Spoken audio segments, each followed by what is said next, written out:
Brian here at 5-Star Engines. Today we're always happy to be working on another Sno blower.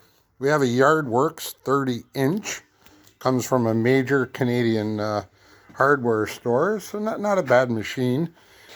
It does not have a Tecumseh Sno King engine. It has an offshore engine duplicate, but yeah, I found these things to be pretty good. The fellow says he inherited from his father-in-law that passed away, and it wouldn't start. Put new plugs in it and and it wouldn't start. He dropped it off, and I said, okay, no problem.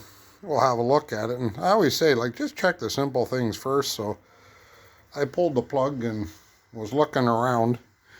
And these things here, they have a plastic key that if you pull it out, it kills the engine immediately. And this is how I found it. And it was out. You hear that click? It's in all the way now.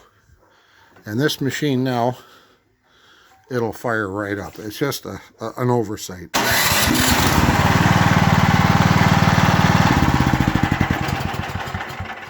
So there you go. That's one of the things you run into. You know, it's just an oversight. So today we put another spark plug in it because the other one was fouled. And we're going to charge the guy for the price of the plug, and you have a nice day because, hey, we really didn't do anything. Thanks for watching 5-Star Engines.